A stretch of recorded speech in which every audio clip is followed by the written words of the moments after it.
সুকৃতি সঞ্চিত। পূর্ব সুকৃতি থাকলে তখন আমার হৃদয় অভ্যন্তরে যে পরমাত্মা আছেন সেই পরমাত্মা জীবাত্মাকে উপদেশ করেন, তাকে বলে চৈত্য গুরু। চৈত্য গুরু রূপে পরমাত্মা জীবাত্মাকে উপদেশ করবেন। কি উপদেশ? সাধু সঙ্গ করো।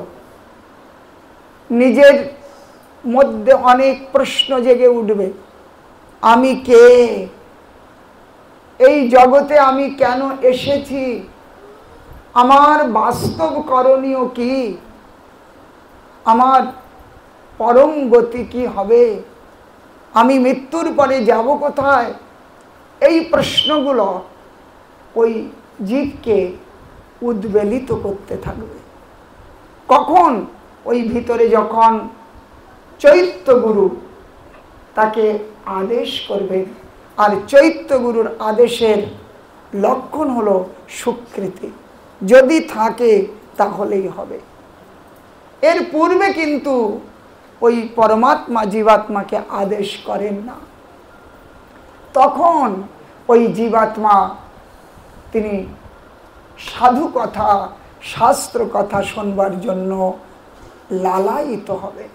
কোথায় গেলে একটু কৃষ্ণ কথা শুনবো, কোথায় গেলে একটু সাধু সঙ্গ পাবো, ভগবানের কথা শুনতে পাবো, ভগবানের কীর্তন শুনতে পাবো, এই যে ভিতর থেকে একটা লোভ, এই লোভ উৎপন্ন হবে। সেই জন্য এই লোভ আমাদের সহজে হয় না বিনা সুকৃতি। আর এই সুকৃতি কি করে লাভ হয়, তার জন্য শাস্ত্র আমাদের কাছে বিবিধ উপায় করেছে। মন্দিরে আসবেন, এখানে পঞ্চামৃত বিবিধ প্রকার অমৃত লাভ করবেন। ভগবানের দর্শন, দর্শনামৃত, ভগবানের স্নান জল, চরণামৃত, ভগবানের কথা, কথামৃত, ভগবানের প্রসাদ, অধরামৃত, ভগবানের কীর্তন, কীর্তনামৃত, পঞ্চামৃত মঠে আসলেই লাভ হবে। সাধু দর্শন, অক্ষ্ণবতাম ফলমিদম না পরম বিদাম, চক্ষের সর্বোত্তম ফল শুদ্ধ হরিভক্তের দর্শন। এর উপরে আর দর্শন নাই। এটি কোথায়?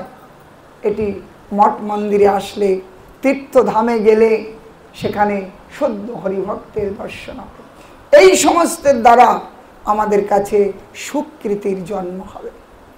গুরু মহারাজ বলতেন, এই সুকৃতি কেমনভাবে জ্ঞাত অথবা অজ্ঞাত সারে হতে পারে। আপনি জেনে যদি সাধু সেবা করেন, সুকৃতি হবে। আপনি জেনে যদি ভগবত সেবা করেন, সুকৃতি হবে। আপনি জেনে যদি ভগবত মন্দির এর বিবিধ প্রকার সেবায় অংশগ্রহণ করেন, সুকৃতি হবে। আর যদি না জেনেও করেন, তাতেও কিন্তু সুকৃতি আপনাকে বঞ্চনা করবে না।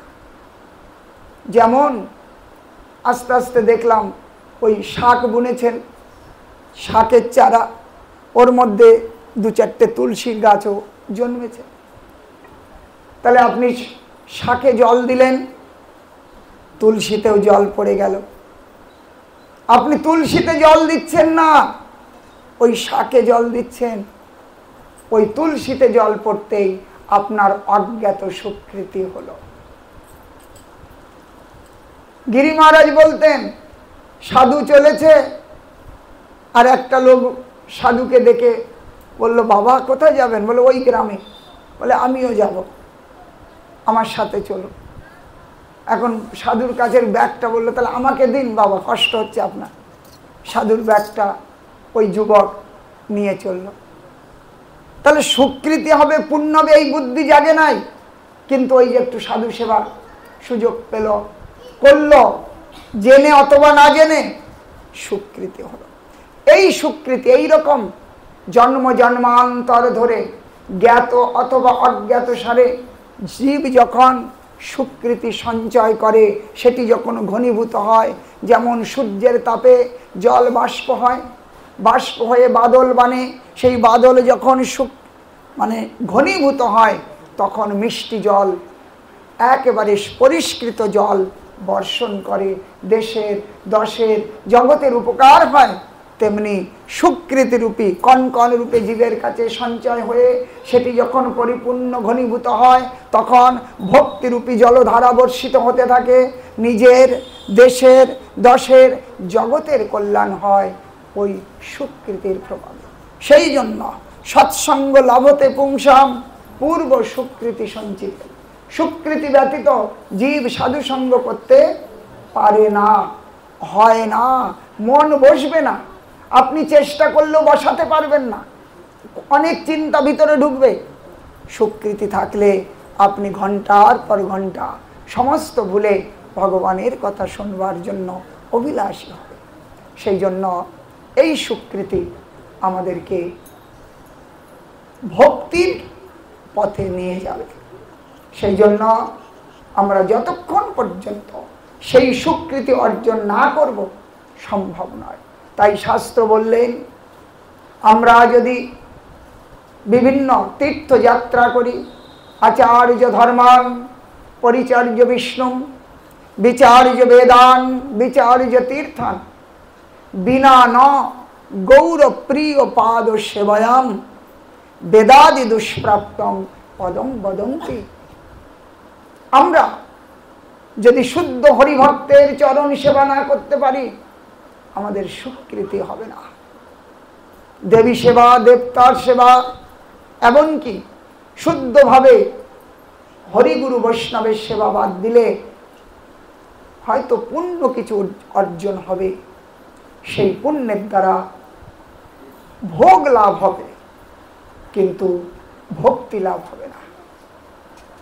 অতএব সেই ভক্তির জন্য আচার্য ধর্মান, আমরা ধর্ম আচরণ করলাম, পরিচর্য বিষ্ণু, বিষ্ণুর বিবিধ পরিচর্যা করা হলো। ব্রাহ্মণ পুজো করেন, এই ব্রাহ্মণের পুজোটা ভক্তি নয়, এটা তার কর্ম।